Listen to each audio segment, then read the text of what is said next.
Este modelo 5 seguramente os llamaría la atención porque Pío Baroja no es un autor de este año, es del año que viene, es de la generación del 98. Os ponía aquí un texto que, señoritas y señores, que lo sepáis, este texto estuvo en selectividad hace 4 o 5 años, ¿de acuerdo? Este mismo texto. Yo le he hecho algún añadido y tal, pero le he puesto algún añadido de la obra, quiero decir, pero nada más. ¿Por qué puse este texto? Este texto lo puse porque el árbol de la ciencia es un clásico dentro de selectividad. Es una obra que tiene muchas lecturas, muchas interpretaciones, pero una cosa que sí os venía muy bien era esta pregunta número 1, que fuerais capaces de relacionar el fragmento del árbol de la ciencia con dos autores que hayamos visto este trimestre.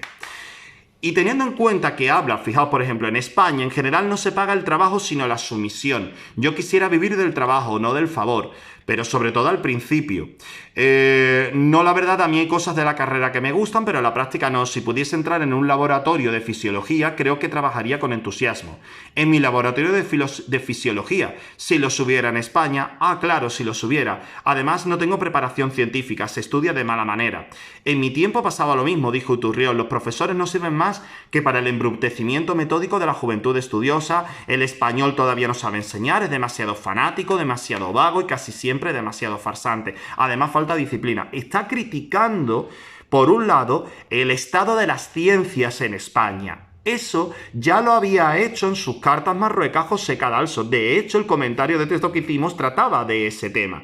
Así que lo podríais haber relacionado por ahí. Como Cadalso, desde una perspectiva ilustrada, denunciaba la falta de apoyo a la ciencia y a la educación, pero como algo que se podía mejorar, mientras que aquí veis la actitud de Pío Baroja, el árbol de la ciencia, seguramente será una lectura que tengáis que hacer el año que viene, ¿vale? Cómo denuncia que los españoles no somos capaces de, que somos muy indisciplinados, fanáticos, vagos, farsantes. Es una crítica muy pesimista y ácida de cómo somos los españoles.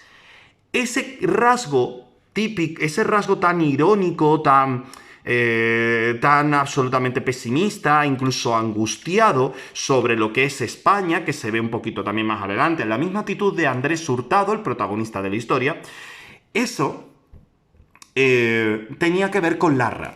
Mariano José de Larra, en sus artículos de costumbres, recordad que mostraba una visión muy crítica de lo que era España, denunciando pues que éramos unos vagos, unos incompetentes. Por ejemplo, en Vuelva usted mañana, os puse ese artículo de costumbres en el blog para que lo leyerais si tuvierais curiosidad. Pues con eso ya teníais estos dos autores esa relación. También en un momento dado lo podríais haber relacionado, por ejemplo, con Quevedo. Quevedo tiene poemas, por ejemplo, el de Miré los muros de la patria mía, que además de hacer referencia a sí mismo, hacía referencia también a la situación española de decadencia, pues podríamos hablar de cómo la decadencia española que denunciaba Quevedo en el siglo de oro, también se daba a finales del 19 y principios del 20, como denuncia Pío Baroja, miembro de la generación del 98.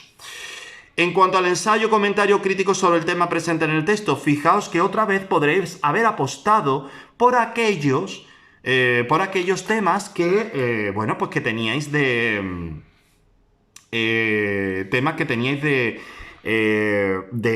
propio José Cadalso, ¿no? Ese ensayo crítico pues podríais haberlo aprovechado con todas las correcciones que yo os hice para precisamente hablar del tema de España, del mal estado de las ciencias, el mal estado de España en general, ¿no? Y que incluso pues podríais haber relacionado perfectamente pues con los problemas que ha tenido nuestro estado para abastecerse de PCRs, de mascarillas, de material sanitario durante la crisis del COVID. Es decir, que podríais haberlo relacionado perfectamente incluso con la actualidad.